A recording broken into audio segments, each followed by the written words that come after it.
السلام علیکم بچوں، آج ہم اپنے سبق نمبر 2 اسوہ حسنہ کی پڑھائی کریں گے۔ سبق ہے اللہ سبحانہ تعالیٰ نے اپنے حضرت محمد صلی اللہ علیہ وسلم کو رحمت للعالمین بنا کر بھیجا۔ آپ پوری دنیا کے لیے رحمت بن کر آئے۔ آپ صلی اللہ علیہ وسلم کی زندگی کا ہر عمل ہمارے لیے اسوہ حسنہ ہے۔ اسوہ حسنہ سے مراد اچھے کام ہیں۔ حضور صلی اللہ علیہ وسلم نے اپنے ہر عمل سے ہمیں اچھے کام کرنے کا طریقہ سکھایا ہے۔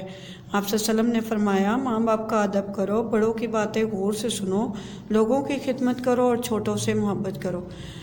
بیٹا یہ جو ابھی ہم لائن پڑھ رہے ہیں، یہ تقریباً آپ کے جو سرگرمیاں ابھی ہم کریں گے اس میں سے ایک کویسچن اسی پیراگراف سے متعلق کیا گیا ہے اور آپ کو اس کا آنسر اسی میں سے معلوم ہو جائے گا۔ آپ صلی اللہ علیہ وسلم کو اللہ سبحانہ تعالیٰ نے بے شمار خوبیاں عطا کیں۔ آپ صلی اللہ علیہ وسلم ایسے صادق تھے کہ دشمن بھی آپ کی سچائی کی گواہی دیتے۔ آپ صلی اللہ علیہ وسلم ایسے امین تھے کہ کافر بھی اپنی امانتیں آپ کے پاس رکھواتے۔ بچوں پر آپ بہت شفقت فرماتے تھے، انہیں گود میں اٹھا لیتے، پیدل ہوتے تو انہیں کاندھے پر بٹھا لیتے، سواری پر ہوتے تو بچوں کو بھی ساتھ لے لیتے۔ نئی فصل کا میوہ جب بھی آپ کے پاس آتا، آپ کے آس بیٹھے لوگوں میں جو سب سے کم عمر بچہ ہوتا اس کو دے دیتے۔ بچوں کو چومتے اور نہایت پیار سے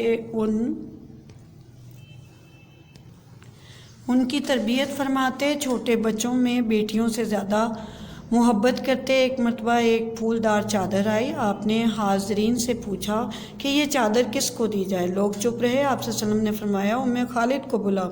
وہ آئیں تو آپ صلی اللہ علیہ وسلم نے وہ چادر انہیں عنایت کر دی۔ آپ صلی اللہ علیہ وسلم غلاموں کے ساتھ بھی رحم فرماتے تھے۔ آپ صلی اللہ علیہ وسلم نے فرمایا، یہ تمہارے بھائی ہیں، جو خود کھاؤ ان کو بھی کھلاؤ، جیسا خود پہنو ان کو بھی پہناؤ۔ ایک مرتبہ حضرت ابو مسعود انصاری اپنے غلام کو مار رہے تھے تو پیچھے سے آواز آئی کہ جتنا اختیار تم کو اس غلام پر ہے اس سے کہیں زیادہ اختیار خدا کو تم پر ہے۔ ابو مسعود نے آپ کو دیکھ کر عرض کی کہ میں نے اس غلام کو آزاد کر دیا۔ آپ صلی اللہ علیہ وسلم نے فرمایا، اگر تم ایسا نہ کرتے تو آتش دوزخ تم کو چھو لیتی۔